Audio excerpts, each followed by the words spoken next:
Parce que le pétrole a franchi la barre des 100 $ et s'y est maintenu, la prochaine décision de la Réserve fédérale n'est plus supposée être une baisse.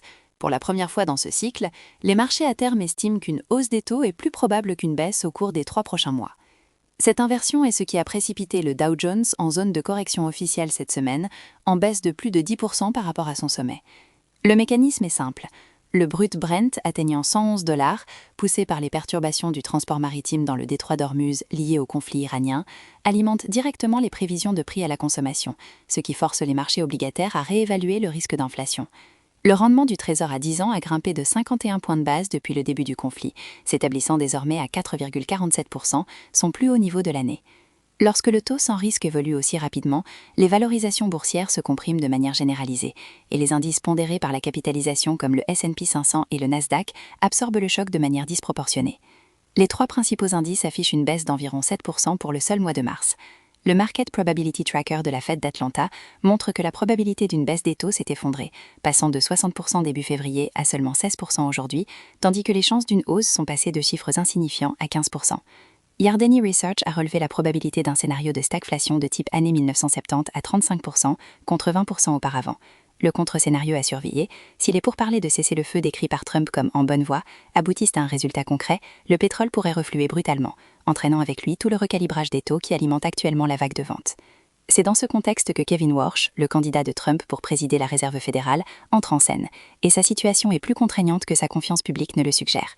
Warsh a misé son mandat sur un changement de régime à la Fed, des taux nettement plus bas, un bilan réduit, une communication restructurée.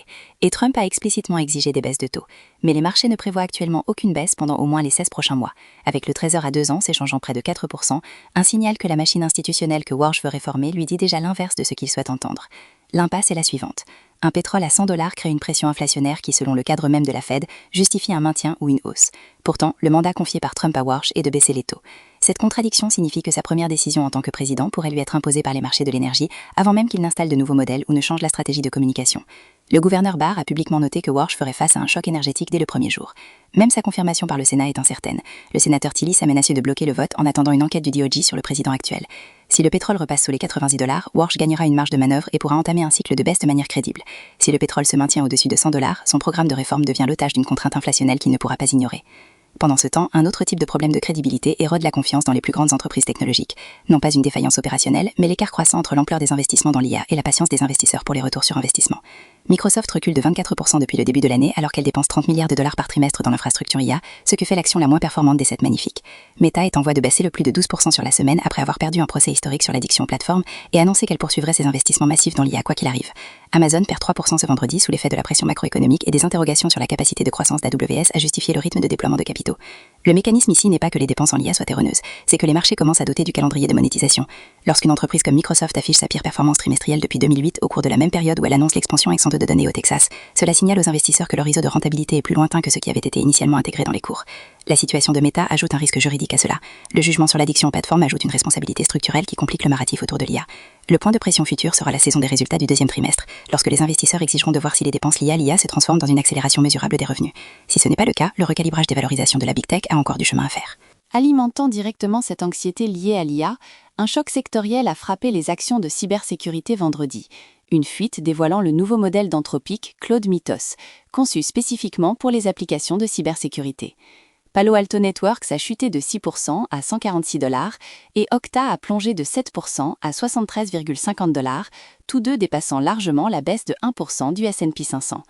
Le mécanisme que les investisseurs anticipent est le suivant. Si un modèle natif de l'IA peut automatiser la détection et la réponse aux menaces à l'échelle suggérée par Anthropic, il commoditise le produit phare que les plateformes établies facturent au prix fort. Palo Alto a bâti un revenu récurrent annuel de 6,3 milliards de dollars sur la plateformisation, une stratégie globale explicitement conçue pour résister à la concurrence de solutions ponctuelles. Okta s'est repositionné comme la couche d'identité pour les agents d'IA. Aucune de ces positions n'offre de protection claire contre un modèle qui opère au niveau de l'infrastructure plutôt qu'au niveau du produit. CrowdStrike a chuté de 6% pour les mêmes raisons. Cette vente massive se produit sur une fuite et non sur un lancement de produit, ce qui en fait soit une surréaction significative, soit la preuve que le marché intègre enfin le risque de rupture structurelle dans un secteur qui s'est négocié sur des multiples élevés pendant des années. Le point de résolution, si Claude Mythos est lancé et que l'adoption par les entreprises est lente, ses actions se redresseront rapidement. S'il gagne du terrain auprès des clients cloud native que Palo Alto et Okta servent, le déclassement sera profond et structurel. Sous les turbulences macroéconomiques, une entreprise exécute une thèse qui reste intacte, indépendamment des prix du pétrole ou des calendriers de cessez-le-feu. Micron a commencé la production de masse de la HBM4, la prochaine génération de mémoire à haute bande passante, spécifiquement pour le GPU Vera Rubin de NVIDIA, le successeur du Blackwell. Lors de son dernier trimestre, Micron a rapporté une croissance de 56% de son chiffre d'affaires sur un an pour atteindre 13,64 milliards de dollars.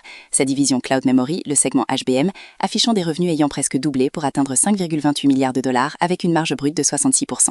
Les prévisions pour le trimestre prochain s'élèvent à 18,7 milliards de dollars, impliquant une croissance séquentielle d'environ 37%. Le mécanisme structurel est la rareté de l'offre. Le président de SK Hynix a déclaré publiquement que la pénurie de mémoire ne serait pas résolue avant 2030. Avec Micron comme seul producteur basé aux États-Unis dans un marché dominé par Samsung et SK Hynix, elle possède une valeur stratégique supplémentaire alors que le déploiement des centres de données IA s'accélère sur le territoire américain. La complication réside dans le calendrier de valorisation. L'action avait déjà grimpé de 62% avant les résultats et le titre a reculé de 4% le jour de son rapport record, une dynamique classique de type achat de la rumeur. Les préoccupations géopolitiques concernant l'approvisionnement en hélium pour la fabrication de puces liées au conflit au Moyen-Orient ont ajouté de la pression. Si la demande provenant de la montée en puissance de la Vera Rubin de NVIDIA respecte son calendrier de production et que les prix de la HBM se maintiennent, la trajectoire des bénéfices futurs de Micron rend le prix actuel défendable. Si le cycle d'investissement dans l'IA ralentit, précisément ce que les investisseurs craignent pour Microsoft et Meta, la thèse du super cycle de la mémoire fera face à son test le plus difficile.